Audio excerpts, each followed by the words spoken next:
thank you.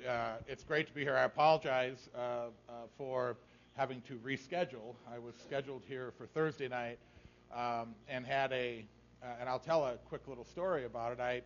I travel, and I actually, through my teaching and through some consulting that I do, political consulting, I travel around the world and consulting campaigns. But I had never been to Brazil, and so we ordered a ticket, and I got to the airport, and the individual behind the counter at American Airlines said, "Where's your visa for Brazil?"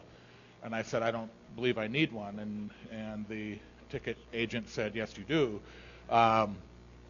So we scrambled. Apparently there are only 11 nations on Earth that you need a visa, and Brazil is one. And I understand it's because America, I think, screwed this up, and there's a reciprocity, and America needs to get its act together.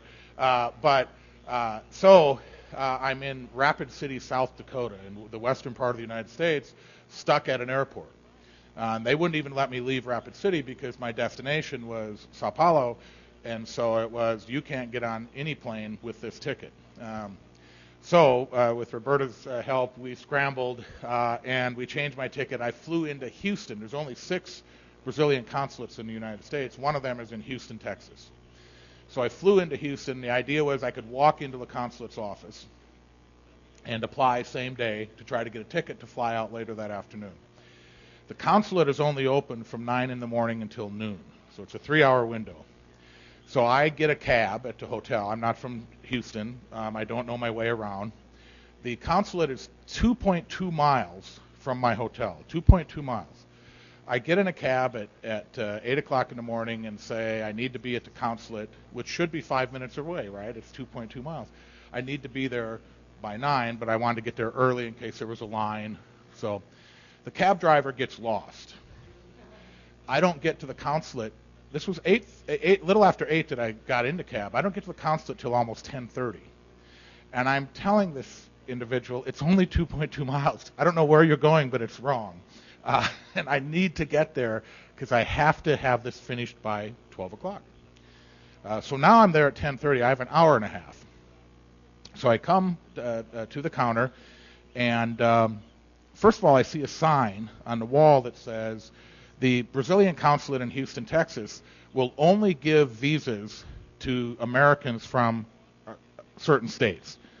Well, the list of states that they would give a visa mine wasn't one of them. So I'm thinking, uh-oh, I'm in the wrong place already. So I go up to the counter, and the woman says, do you have an appointment? I didn't know that I needed an appointment. So I said, well, no, but I kind of do. There were some phone calls made from Brazil, and she says, well, I can't see you. And I said, I apologize, it's my mistake, but I really need to get to Brazil. There's a conference on sustainability and on bettering government, and I'm supposed to speak at it. And I think it's cutting edge, and I really need to do this. I think it's important for the Brazilian government and, frankly, for the world. Well, she's hearing this, and she says, well, it's too bad you don't have an appointment. Well, there's a gentleman sitting next to her who hears this, and he says, well, just a minute. So I show him the agenda. I had a letter outlining what I was doing in Brazil. And he looks at it, and he says, well, let me see what I can do. He said, you need to get an American money order from the U.S. Post Office for $160, and you need to get a photograph for the visa. I said, okay, are they in the building here? Where do I do it? And he said, no, they're not in the building. The post office is a half hour this way. The Photoshop is a half hour that way. That's the good news. The bad news is you have to get your $160 money order a half hour that way, your photo a half hour that way. You have to get it in 1 hour and be back here, or the doors will close. So I'm thinking, well, this is not possible. There's a gentleman behind me whose wife is Brazilian, and she was renewing her visa. So he taps me on the shoulder, and he says, I've got to go to the post office to get my wife a money order. I know Houston. I'll take you. So being desperate, I jump in a car with a stranger that I've never met, and we go to the post office and get the photo, and literally walk through the doors at the Brazilian consulate 2 minutes before they close. So then I fill out the visa application, and I take it to the counter to this wonderful gentleman, and he signs it. And as I'm thanking him profusely, he grabs my arm, and he says, "You know why we're doing this?" And I said, "What do you mean?" And he said, "You need to be in Brazil." He said, "I'm Brazilian. I love my country, but I don't think the government's functioning the way it should. There's too much corruption. There's not enough accountability. There's not enough leadership, essentially." And he said, "I looked over your papers for the conference that you're attending. That's an important conference. You need to be there." So I certainly believe that under any other scenario, had I handed him any other paper, I would still be in Houston, Texas or somewhere, but I would not be here. I begin with that in part because what I want to talk about today is leadership, is the idea that I believe, I don't believe, I'll put it in the converse, I don't believe leaders are born. I believe individuals have leadership qualities, but leadership is something that you develop through time, through life's experiences. Sometimes leadership is developed when a light bulb goes off in your head that says, "I've never thought about leadership." When I was 22 years old and in law school and then later in a master's and PhD program, I didn't think about leadership ever. I thought about making a living. I thought about, when can I get out of here? I want school to be over, and I want to go on with my life. But I never had any teacher, any workshop, anybody say, "Stop a minute. You're at a point in your life, Steve, where you're about to make a life decision. You're about to determine, are you going to practice law? What are you going to do with your master's, PhD? Are you going to teach? What are you going to do?"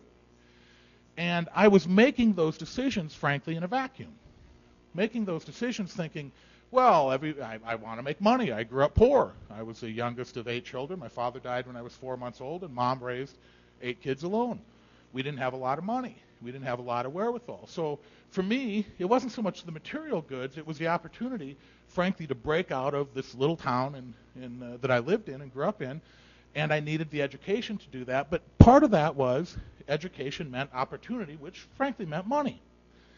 And yet, there was a part of me that, and I think in my case, we grew up Catholic, and I actually attended seminary. We had 4 boys, 4 girls of the 8 children. I was the youngest of the 4 boys, and my mother, a very devout Catholic, always wanted one of her sons to be a priest. I attended seminary and almost became a priest. And I remember the day that I left the seminary. I called my mother, the first call I made, I decided to leave. And I said, "Mom, I know you're not going to want to hear this, but I'm not going to stay. I'm not going to become a priest." And she said, "Why? I thought you liked it." I said, "Mom, I love it. The priests are terrific. The training is terrific. The dilemma is I don't think it's my calling. I don't think it's what I'm supposed to do. And somewhere in my heart and in my spirit and in my soul, it didn't feel right." And I said, "The problem is, Mom, if I stay another day, I'll become a priest. And I don't think that's supposed to be my calling." Well, my mother, God love her, said, "Then you need to go into government. You need to serve." And that at a very young age, somewhere in the back of my mind, I had this concept of service. So for me, it wasn't just you grew up poor, go make money. It was you grew up poor, but you've been given opportunities to attend seminary, opportunities to get 10 years of college, opportunity to do all these things, that somewhere in the back of my mind, I thought that you have to give something back, that you've been very fortunate. Life did not have to give you these things. And I appreciate everybody's different. And yet, it would have been nice, I think, at the moment of my education, that someone would have said, "Just stop a minute, Steve, and take a look at your life. You're about to make a life decision." We were talking to the professor earlier. You're about to jump off a cliff toward your life.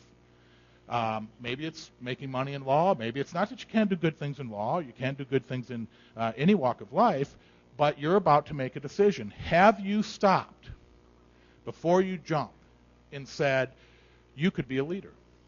You can change the world. Those gifts that you've been given, In my case, part of, I don't know if this is a gift, you'll help determine that today.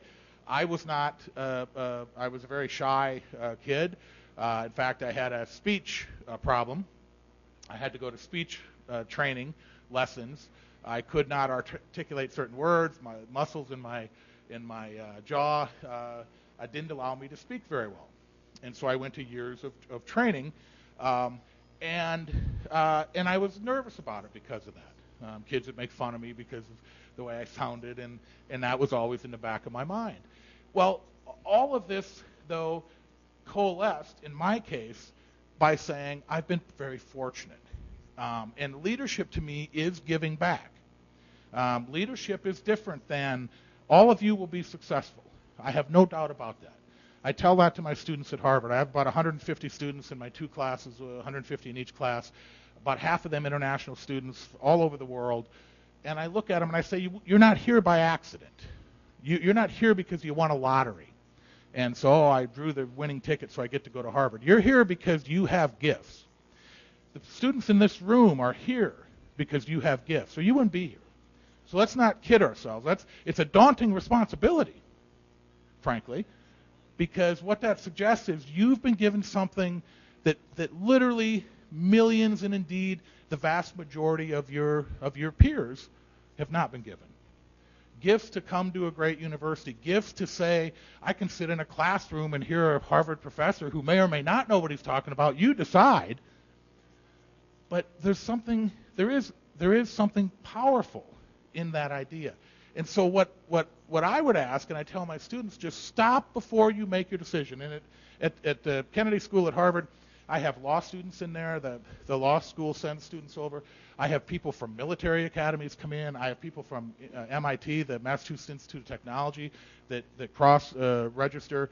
I have people from the business school. So from all disciplines. And I look at them all the same, and I say, before you jump off the cliff, do you have a responsibility to give something back? My mother used to tell us the story, and I've told this story. She would say to all 8 of the kids, your life is going to be difficult. It just is. You're going to experience sickness. You're going to experience death. You already have. Your father died. You're going to experience potentially bankruptcy, potentially divorce, illness. Your children could face illness, your spouse, yourself. Those are difficult things. She said, none of those are the worst thing that could happen to you in your life. She said, there's one thing that could happen to you in your life that is worse than all of them. And, of course, we would say, well, Ma, death is pretty bad. How could something be worse than death? Illness, seeing a sick child. My mother I saw a brother and sister die. She saw them, and she never understood why a child should die before a parent. So she had a lot of curveballs thrown to her in life, a lot of tough situations. She still contended one thing was worse than all that. And she said, it's this thing. On the last day that you breathe air on this earth, on the last day that you put your head on that pillow, do not look back and say you did not leave more to this earth than you took away. Do not look back and say, my God, I did not take risk. I did not push myself to the outer limits of my abilities.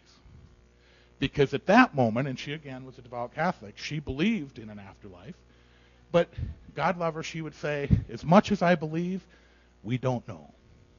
We don't know. This could be it. This could be your one shot. Please don't look back and say, God, I'm dying tonight. And I didn't reach my potential. I didn't leave more. I didn't help people.